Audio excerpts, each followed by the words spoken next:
Today is a monumental day in the Tradwife community. Some might say this is the Super Bowl that we've been waiting for. If you haven't seen me before, hi, my name's Tyler, and I'm a sketch comedian and commentator who has been following this very topic for about 2 years now. And I would like to take credit for being one of the first people to identify that this was weird. Yeah, 2 years ago, I started making parody skits of Tradwives, and since then I have been quoted in countless articles on the topic, so I have officially become the anti-trad movement. Just kidding, let's be real here. I'm a Eurocentric white brunette in a floral top. I'm not a very good emblem of anti-trad, but I digress. And I was engaged at 22, but if you cancel it, it doesn't count. Just kidding. I am the pot calling the kettle tonight. Oh my god. Do you like my baby though?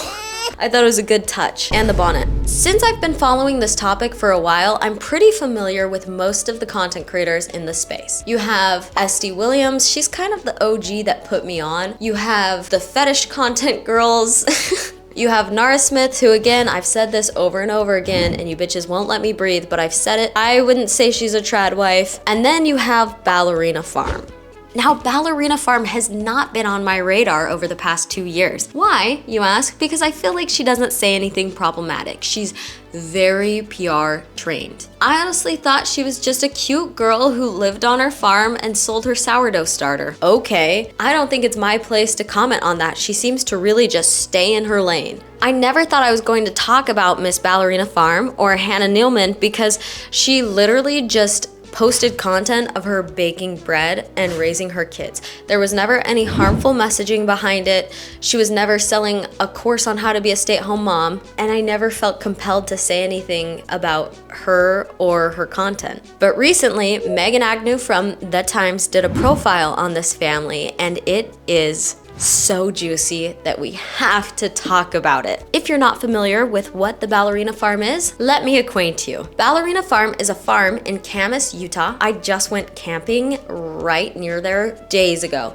and Camas really feels like you're in the middle of nowhere. But at the same time, Camas really feels like you are in the boonies, but at the same time, it's only like a 1 hour drive from Salt Lake City, so it's not that big of a deal. Like, they make this whole facade that they are pioneers on the open plain, but bitch, you are probably 30 minutes from a McDonald's. You might be 20. I mean, every day of camping, I drove down the mountain to get Wi-Fi at a coffee shop, but there were soda shops. I could get a Diet Coke. The Diet Coke index in Camas is very high. Ballerina Farm is a farm in Camas, Utah, and the social media name of influencer Hannah Neeleman, born June 25th, 1990, who is known for posting about homemaking, farming, and raising 8 children. The farm sells beef, pork, baked goods, homewares, and imported products. Hannah's accounts have more than 8.6 million followers on Instagram and 6.9 million on TikTok. So now that you know who the Ballerina Farm is, let's get into this bombshell of an article from The Times. Hannah Neeleman was pregnant with her 8th child, and she had 2 due dates. The first was for a baby, obviously. The second, just under 2 weeks later, was for a beauty pageant. I remember Hannah being in headlines just a few months ago for this stunt, and there was definitely public outrage over this, and I thought it was the most keyboard warrior Karen thing, SJW bullshit I've ever seen in my life, because people were mad at her for competing in a pageant. Like, okay, here's my problem with this. It makes all the other arguments seem vapid and dumb because that argument is vapid and dumb, okay? Hannah is a performer, an entertainer, and a competitor. So I think for her to do something extraordinary, like compete in a pageant right after giving birth, it's extraordinary, it's interesting, and that's why you tune in. So to be mad at her because she's setting an unrealistic expectation is kind of weird, because that's kind of like being mad at an Olympian for running too fast, because that's an unrealistic expectation for women to be able to run a 2-minute mile. Yeah, that's why we're watching, because it's extraordinary. It's not realistic. It is unrealistic, but some people are just freaks, and that's part of entertainment. I just don't understand, but I digress. I digress. On January 2nd this year, Flora was born in the upstairs bedroom without pain relief. A one-push baby, Neeleman said on Instagram. In the first days, she laid low, not leaving the house. On the 5th day, she says, I looked at Daniel, her husband, and said, I don't know if I'm going to be able to go. This is a lot. I was bleeding and swollen and milk was coming in. But she zipped into that sequined gown and pulled up those Spanx, and she did the thing. She did the thing. She made it through to the second round of the competition. Her social media following exploded as a result, and people went berserk. So, as you can see, January was kind of where the greater public interest really skyrocketed for Ballerina Farm, and obviously put it onto the radar of this journalist. Megan Agnew basically just pulled up to the farm in Camas and followed them around for a day. If you want to listen to the podcast, you can get some actual real-life clips of Hannah and her husband responding and going back and forth with the journalist, but she's really chopped it up. I wish we could listen to the raw, unedited footage. That would be so wild, and I need it. I need it. Megan, do us a favor. Publish it, please. But this isn't where it starts getting weird. We're not there yet. The Neelemans and their children, Henry 12, Charles 10, George 9, Francis 7, Lois 5, Martha 3, Mabel 2, and baby Flora, live on a 328-acre farm just outside the small town of Camas, a pioneering existence beneath a big sky and up against the brutal elements. Welcome in, says Daniel, 35, opening the door, baby in his arms. He is part of the family brand, at Hog Fathering, 490,000 Instagram followers. An all-American steak of a husband, square-jawed and denim-clad. He's a real dreamboat.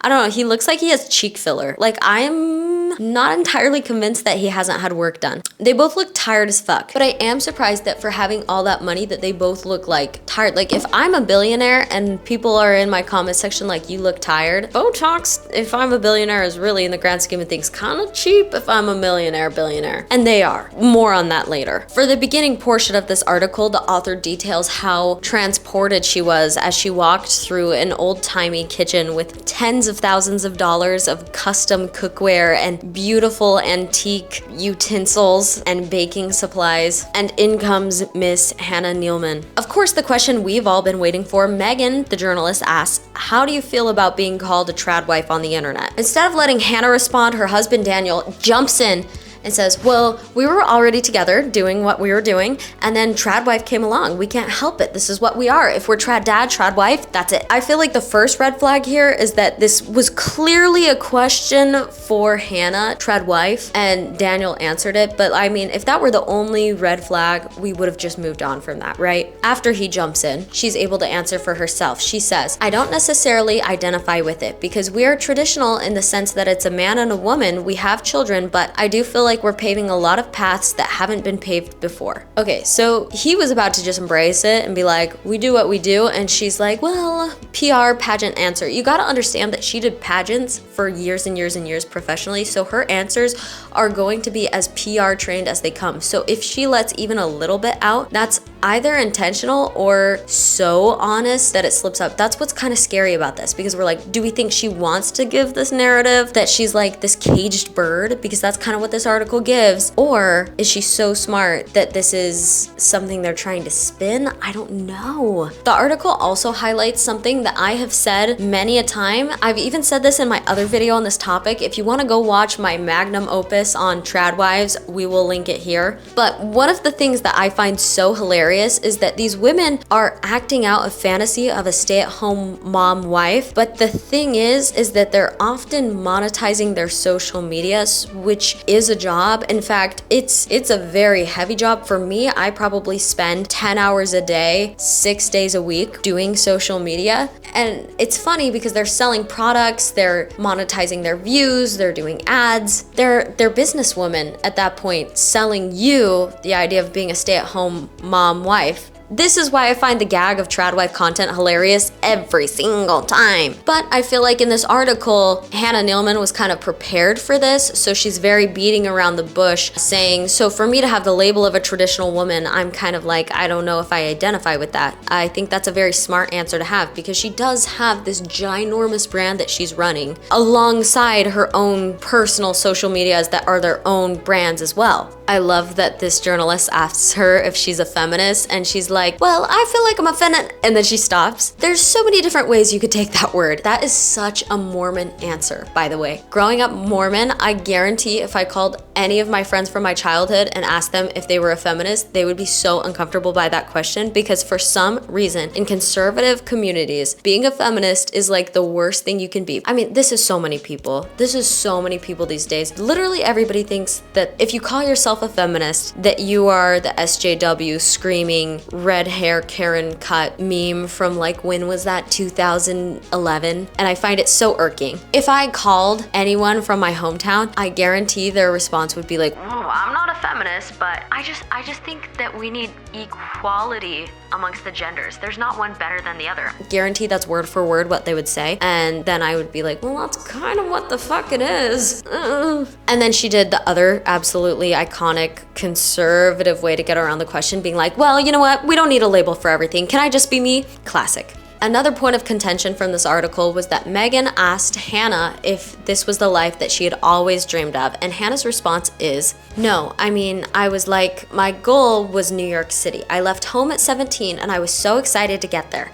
I just loved the energy. And I was going to be a ballerina. I was a good ballerina. But I knew that when I started to have kids, my life would start to look different. I and so many other women, I think, can empathize with the thought of being horrified of this feeling of like, I feel like I only have so many years if I want to be able to have kids to pull the trigger on that. It's terrifying to sit here and look at my future and be like, oh my God, I have 10 some odd years if I want to be able to have a kid, but if I want to be able to have multiples and have time in between it, and then you start doing the math and your mind's racing, you're like, oh my God, I need to get pregnant yesterday. That thought is horrific. And then also knowing, okay, well, if I need to start having kids next year to meet my personal family goals, then I'm gonna have to give up this, and this if I want to be able to do it. And then if you're Hannah in this situation where she's married a man who controls all the money, he comes from a wealthy family, and it seems like they just kind of live off his family money, right? Or at least did for a while. So she kind of has to exist at the whim of what he wants because he is the financial provider. So if he gets a job, they're gonna have to move for his job. If he decides that this is the budget for the month, she's gonna have to follow the budget for the month because it's his money. Because unfortunately, money really tends to be power in so many dynamics.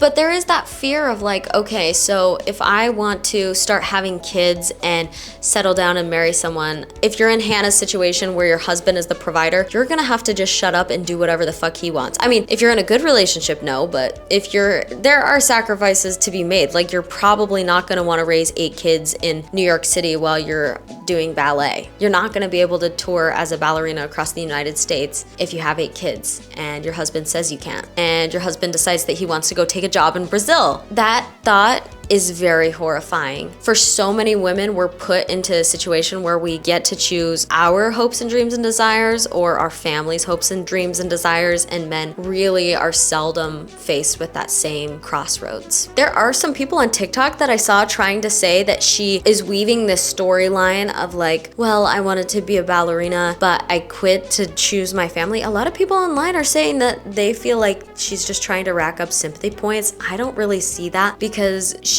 is living a life that she decided for herself when she was like 20 years old, and now she's in her mid-30s. I could see how maybe she feels trapped by decisions that she made before her prefrontal lobe was even developed.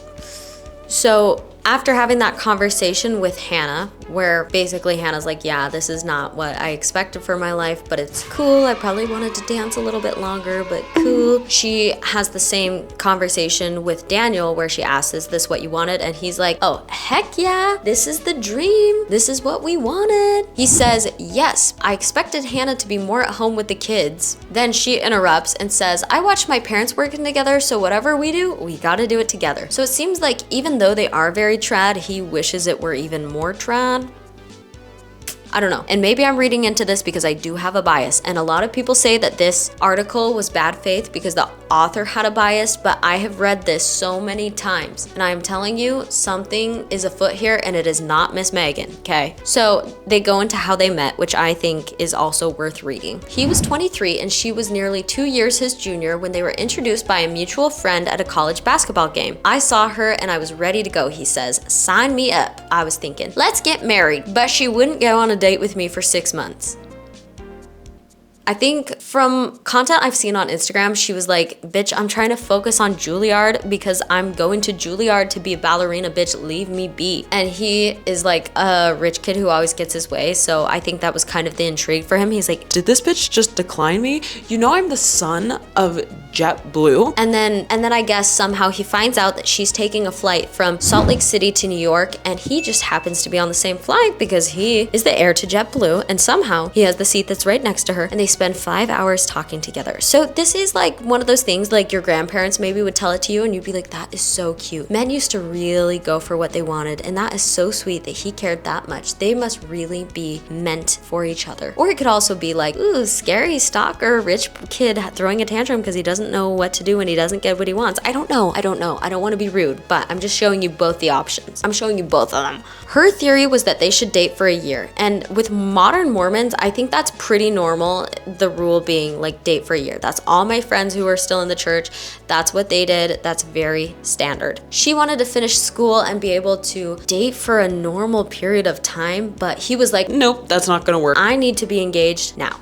So basically, they just went with what he wanted. After a month of dating, they were engaged. And then 2 months after that, married. I don't even know how they planned a wedding that fast, but I guess when you have the connections and money of being the heir to JetBlue, maybe you can pull off a nice ass wedding in 2 months. 3 months after that wedding, first baby arrives. Did she even get to experience a tenure as a Juilliard graduated ballerina? I don't think so. I don't think she ever got to enjoy it. It's like, throw that degree in the garbage. That sucks. Immediately after they get married, they have to move to Brazil with her newborn baby. And pretty soon after that, she had 3 kids under 4 years old. Here's another feel-good quote. Our first few years of marriage were really hard. We sacrificed a lot, she says. But we did have this vision, this dream, and Daniel interrupts, we still do. What kind of sacrifices? I ask her. Well, I gave up dance, which was hard. You give up a piece of yourself, and Daniel gave up his career ambitions. Bitch, his career ambitions were the Ballerina Farm. Who are we kidding? Megan, the author of this article, does point that out. She's like, bitch, this farm kind of looks like it was his plan, so I don't know why you think he gave up his ambitions, because this kind of looks like exactly what he wanted. He wanted to do a farm, so they do. He likes date nights once a week, so they do. He didn't want nannies in the house, so there aren't any. This is another sticking point in this article for a lot of people. I think a lot of people see a rich family with 8 kids living on a farm who post all of it on social media with a huge brand propping them up and assume there are nannies going on in the background. But because this man does not like nannies in the house, this woman is raising 8 children remotely alone. So she doesn't even get the benefit of sending the kids over to the neighbors when you get a little annoyed. That sounds so painful to me.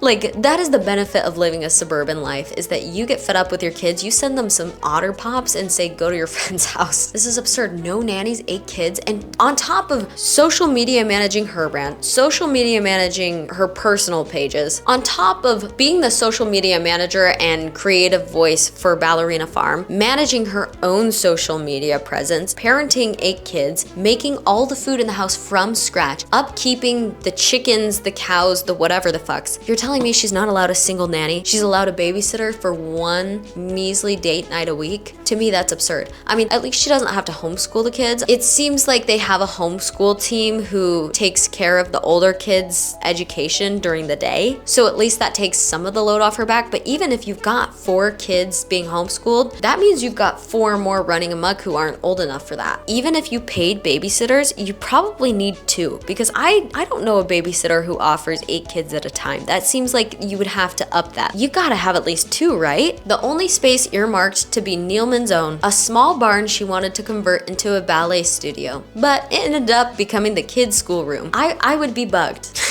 I would be bugged. I say, I want this one thing on our hundreds of square feet of land. I want this one thing for me. Hey, I have an even better idea. What if it's just not for you?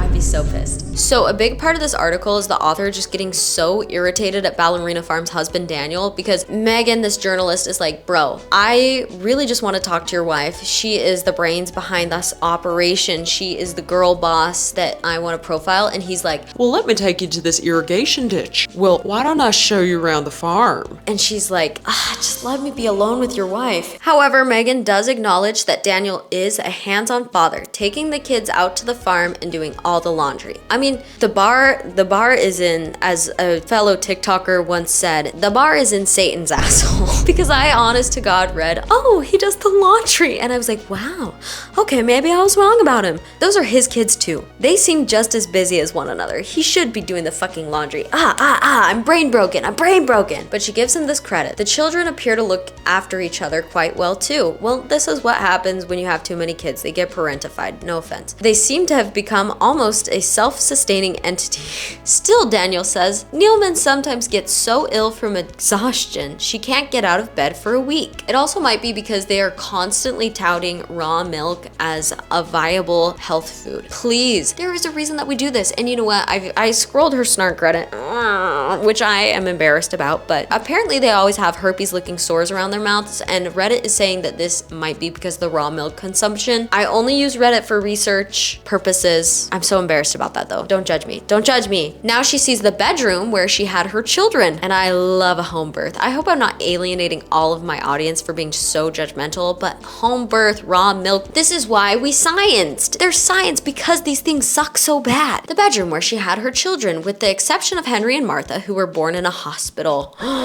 After that, I was like, I'm ready to go home. I just love having them at home. It's so quiet. She also gave birth to them without pain relief. I don't know, I just never loved taking it. She stops herself. And this is the bombshell. This is the grenade, okay? She leans in. She whispers, except with Martha. I was 2 weeks overdue and she was 10 pounds and Daniel wasn't with me. She lowers her voice. Daniel is currently out of the room taking a phone call. So I got an epidural and it was an amazing experience. This is cinematic to me. You cannot write drama like this. Like you couldn't, a bunch of 20 of the smartest writers in Hollywood could get in a room and could not write lore like this.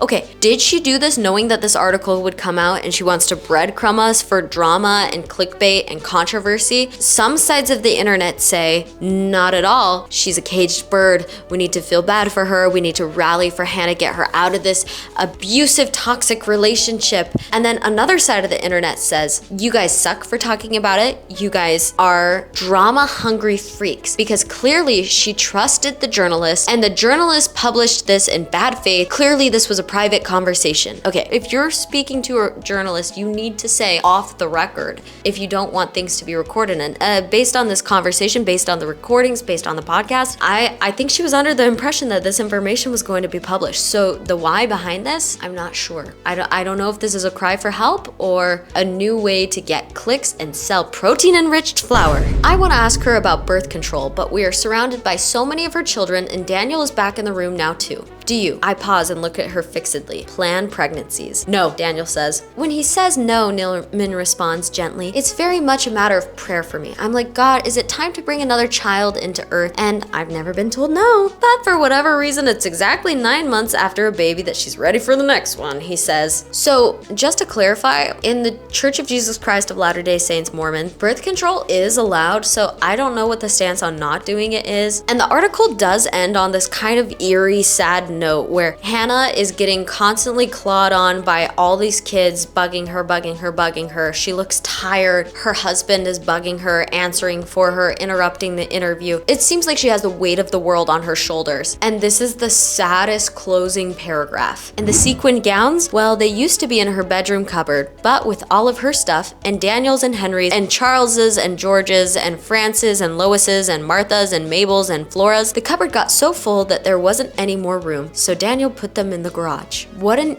eerie note to leave us on. And it does open up the wider conversation around the expectation for women, mothers, and wives for us to be constantly sacrificing for our families when the only sacrifice a man is expected to make is to go to work every day? Do you know how easy comparably it is to work a 9 to 5? Oh my god, I'm almost done with this.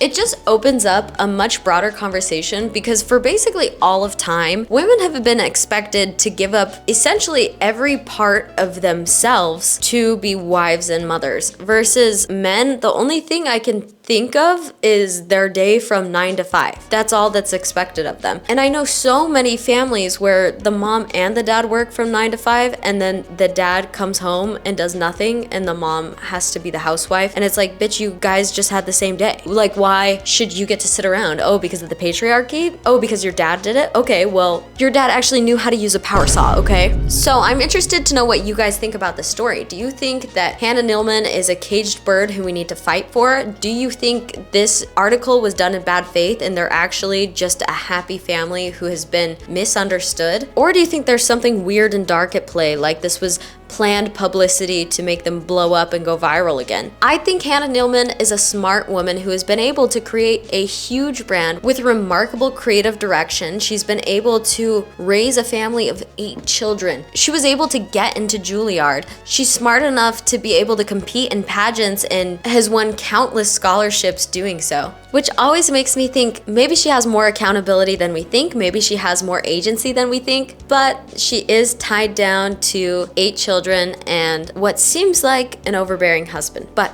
only time will tell. Let me know your thoughts and subscribe.